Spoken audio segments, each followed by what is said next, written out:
سامعین کرام، اعتکاف والوں کے لیے ضروری ہے کہ چند مسائل ہیں اور یہ ایک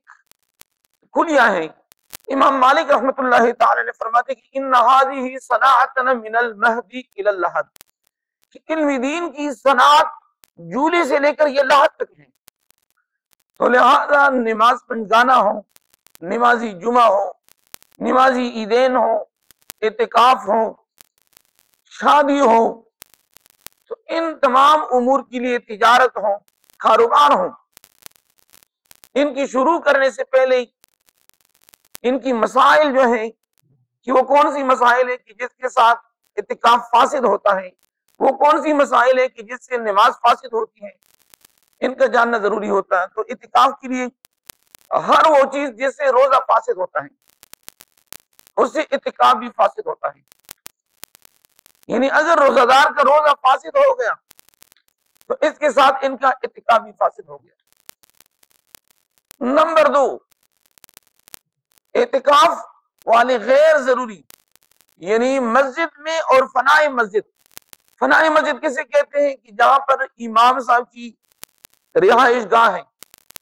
واش روم ہے، امام صاحب کا کمرہ ہے، اس کو کہتے ہیں فنائے مسجد۔ فنائے مسجد اور مسجد میں یہ جہاں پر بھی یعنی ضرورت کے لیے جا سکتے ہیں، ان کے لیے ضروری جو ہے وہ مسجد کے اندر ہیں، فنائے مسجد میں یا واش روم کی طرف وہ جا سکتے ہیں۔ نمبر 3، جو قضاء حاجت ہیں، طبعی ہیں، تو لہذا واش روم ہے، مسجد کے ساتھ واش روم ہوتے ہیں، تو رفع حاجت کے لیے واش روم جا سکتے ہیں۔ اگر معتکف کے اوپر غسل فرض ہو جائے یا واجب ہو جائے تو مسجد کے اندر ہی تیمم کر لے، مسجد سے باہر نکل جائے تو وہ فرض غسل ادا کریں۔ ویسے عام ٹھنڈک کے لیے اگر وہ کہتے ہیں کہ میں اپنے آپ کو ٹھنڈا کرنا چاہتا ہوں تو بخاری شریف کی حدیث ہے، ام المومنین عائشہ صدیقہ رضی اللہ تعالی عنہ فرماتی ہیں کہ نبی علیہ الصلوۃ والسلام جب اعتکاف کا اہتمام فرماتے تھے مسجد نبوی میں تو وہاں پر ویسی بھی گرمی ہوتی ہے، تو نبی علیہ الصلوۃ والسلام اپنا سر مبارک، چونکہ یہ حجرہ مبارک اور مسجد نبوی بالکل ساتھ ساتھ ہیں، تو نبی علیہ الصلوۃ والسلام سر مبارک جو ہے وہ جو ونڈو ہے کھڑکی سے باہر نکالتے، ام المومنین عائشہ صدیقہ رضی اللہ تعالی عنہا پھر نبی علیہ الصلوۃ والسلام کے سر مبارک کی طرف جو ہے پانی جو ہے دیتے، تو اس طرح نبی علیہ الصلوۃ والسلام یہ اہتمام کرتے۔ باقی جو ٹھنڈک ہے، ٹھنڈک کے لیے غسل کرنا اعتکاف کی حالت میں یہ درست نہیں ہے۔ اگر کوئی معتکف یعنی سخت گرمی کے موسم میں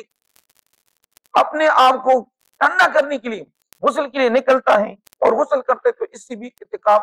فاسد ہوتا ہے۔ باقی جو ہے نماز جنازہ، مریض کی عیادت، نبی علیہ الصلوۃ والسلام نے فرمایا کہ معتکف جو ہے اعتکاف کرنے والے نہ تو نماز جنازہ میں جا سکتے ہیں نہ کسی مریض کی عیادت کر سکتے ہیں۔